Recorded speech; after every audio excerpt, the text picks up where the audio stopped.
صحیح، اور مذاہب کی طرح اس میں بھی حضور صلی اللہ علیہ وسلم طائف کی بستی میں، حضور صلی اللہ علیہ وسلم لاک ڈاؤن ہے 3 سال شب ابی طالب پہ. تو حضرت محمد صلی اللہ علیہ وسلم نے اور ان کے وہ احباب جو شب ابی طالب میں ساتھ تھے یا طائف کی بستی میں، تو انہوں نے وہاں سے نکلنے کے بعد کس غصے کا یا کس ایسی چیز کا اظہار کیا کہ جس سے ہمیں پتہ لگے کہ انہوں نے کہا آگ لگا دو، توڑ دو، پھوڑ دو. دراصل کسی بھی ریفارمر اور پروفٹ نے خود ایسا نہیں کیا. جو بھی ان کے پرستش کرنے والے تھے، انہوں نے ان کے روپ کو آئیڈولسٹک، بت پرستانہ قسم کا بنانے کی کوشش کی.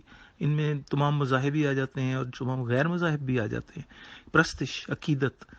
تو عقیدہ یا جو مفہوم ادا کا ہے، عطا ہوا چاہے وہ مذہبی والوں میں ہے چاہے غیر مذہبی، اس میں بیہیویئر خود سے ہی آ رہا ہوتا ہے، کیونکہ انسان دل میں، ذہن میں جو مخلوق ہے، چاہے وہ 10 کمانڈمنٹ پڑھ کے ہو یا چاہے بدھا کو دیکھ کے ہو، وہ سب سے پہلے ہے ہی غصے کو حرام ہی قرار دے رہی ہے، جس میں قتل کا تو سوال ہی پیدا نہیں ہوتا.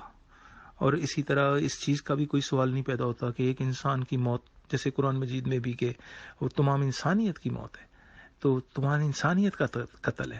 ایک دکھ سارے انسانوں کا دکھ ہے، لیکن اس میں چیرہ دستی یہ ہے کہ most of the time until industrial revolution بھی یہی ہوا کہ فرانس میں بھی آ کے جب یہ 200 سال پہلے وہ ایک ایسا خاص زمانہ تھا جس میں ڈارون بھی ہوا، جنگ آزادی بھی ہوئی، ایک ماحول تھا، اور اس میں چرچ اور اس کو الگ کرنے کی کوشش کی گئی، بادشاہت کو. لیکن آج بھی سب سے بڑا ہتھیار جو ہے وہ غلط چیزوں پہ قابو پانے کے لیے پوسچرائزیشن ہے. پوسچر بنا دیا جاتا ہے اللہ کا نام لے کے یا بھگوان کا نام لے کے یا کسی کا نام لے کے انسان کی تضحیق. یہ روا نہیں ہے. اینگر مینجمنٹ میں سب سے پہلے اس باعث سے ہی آؤٹ ہونا ہوتا ہے کہ ہم سب ایک ہیں، ایک برابر ہیں. پھر خود کو اس جگہ رکھ کے سوچیں کہ یہ جو بات اس وقت اس ماحول میں ہو رہی ہے، ہم اس کو، قرآن مجید کہتا ہے تحقیق کر لو. تو کیونکہ ہم اب پاکستان اور مسلمان اور اس حساب سے اس حوالے سے بات کر رہے ہیں، تو یہ بہت ضروری ہے کہ پہلے تحقیق کر لی جائے. تو آدھا اینگر آپ کا تحقیق میں ختم ہو جائے گا. لیکن جانورانہ ذہنیت میں یہ ایک مشکل کام ہے، غصے کی حالت میں خود پہ قابو پانا. Hold your breath, deep breath, release it to control your anger. وضو کریں، سیدھے کھڑے ہوں، رکوع کریں، سجدہ کریں، تو پانی کے وہ قطرے جو وضو سے شروع ہوں گے وہ آپ کے اندر پاکیزگی، آپ کے جھکنے پہ اللہ تعالیٰ کے آگے آپ کی اوقات، اور سجدے میں جانے پہ دعا بن جائیں گے. اگر یہی کام آپ کسی بھی جگہ تنہا پانی کے ساتھ، ایک چھٹے کے ساتھ، چند قطروں کے ساتھ، سانس لینے کے ساتھ، تو یہ اینگر مینجمنٹ. شدت پسندی اور انتہا پسندی، یہ وہ الفاظ ہیں جس کو ہم کسی بھی قوم کے پیرائے میں دیکھیں تو غیظ، غضب یا غصہ اسلام میں اس لیے حرام تھا کہ یہ انسان کو عقل سے سوچ آری کر دیتا ہے. اینگر مینجمنٹ یورپین اور امریکن کنٹریز میں بھی اینگر مینجمنٹ کے اوپر کلاسز ہوتی ہیں، ٹیچنگ ہوتی ہیں، کاؤنسلنگ ہوتی ہیں. یہ ایک بیماری ہے. اور اگر ہم اتھر وید پڑھیں یا ویدک 1 کو پڑھیں، وید 2 کو پڑھیں، وید چہارم تک 4 وید ہوئے جن کی لکھی ہوئی باتوں کو پران کہا جاتا ہے، پران. اب وہ جو پران یا پرانے کتابیں یا صحیفے ہیں ان کے، اس میں انسانیت کی معراج کی وہ باتیں ہیں. آپ اس بات سے اندازہ لگا لیں کہ کسی وید نے کسی بت کا ذکر نہیں کیا، نہ ہی ان کے وقت میں بنا، بلکہ اس وقت ایک لفظ جو ہے نا پرماتما، جس کو پرم کا مطلب ہوتا ہے اعلیٰ ترین، آتما کا مطلب ہوتا ہے روح، تو پرماتما زندہ تھی، یعنی اعلیٰ ترین روح کے اوپر وید نے کام کیا. اعلیٰ ترین روح پہ ہم بھی اسی طرح یقین رکھتے ہیں، فی نفخت روحی والا. کرسچینٹی میں بھی ہولی اسپرٹ کا وہی مقام ہے. یہ ایک اینجلک وے ہے، اس کی تصویر یا اس کی کسی قسم کی تخلیق یا تھی ہی نہیں.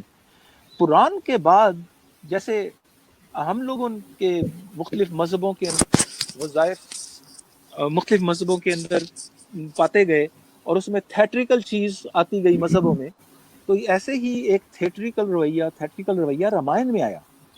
رامائن سے پہلے اپنشد ایک 700-600 سال اس دور سے گزری, لیکن جب تھیٹر آیا تو اس میں دکھاوا, اس کے اندر کالی ماتا, اس کے اندر لکشمی دیوی, اس کے اندر اندر سبھا, اس کے اندر پنڈتوں کے سامنے ناچنے اور گانے والیاں, اور اس کے اندر کلیکٹر چڑھاوے, گولڈ کے کھانے پینے کی چیزوں کے چڑھاوے, اور ان کے لمبے لمبے اخراجات انسانوں کی خدمت کی بجائے حکومت کرنے والوں کے ناز نخرے پہ اٹھنے لگے. 200 400 گھوڑے آگے پیچھے رکھنے والے کلیکٹرز جو ہیں, ان کے لیے سرمایہ اور انسان جو ہے وہ کولیٹرل ڈیمیج کی طرح ہے. اس کولیٹرل ڈیمیج میں اگر ہم ہندو توا کو دیکھیں تو یہ ایک وہ رجحان ہے جو انہوں نے اپنے آپ کو شدت پسندی کے اظہار کے لیے اپنایا.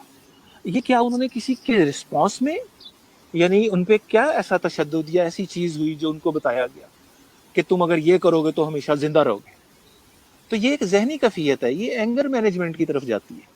تو وہ کچھ خفا لوگ ہیں, کچھ اینگری لوگ ہیں, جن کو وہ ہندو جو پرماتما کو جانتے ہیں وہ بھی پسند نہیں کرتے. خود یہ کوئی ناچ گانے اور گردنیں اڑانے کا موسم تو نہیں ہے, یا یہ وہ زمانہ تو نہیں ہے کہ آپ کسی قسم کے جلوس اور چیزیں نکالتے ہوئے انسان کو انسان کی توہین پہ لیتے ہیں. اس لیے اس کو ہندوؤں کی اگر اس میں اندر سبا کے حوالے سے یا رامائن کے حوالے سے دیکھیں تو یہ خود ایک تیسرے درجے اور چوتھے درجے کے لوگوں کے ہاتھ میں آئے ہوئے وہی سامان ہے جس کو سامان تفنگ کہتے ہیں, یا جس کو طوس و رباب کہتے ہیں, کہ تخت اور خواہشات حاصل کرنے کی چیز. ورنہ ایک انسان جو کسی کیڑے کو نہیں مارنا پسند کرتا, جس کو جین مت کہتے ہیں, یا جو کسی جانور کو ذبح کرنا پسند نہیں کرتا, خواہ وہ گائے ہی کیوں نہ ہو, وہ پھر انسان کو مارنے پہ یا انسان کو کی تضحیک پہ یا انسان کی گردن اڑانے پہ کیسے راضی ہو سکتا؟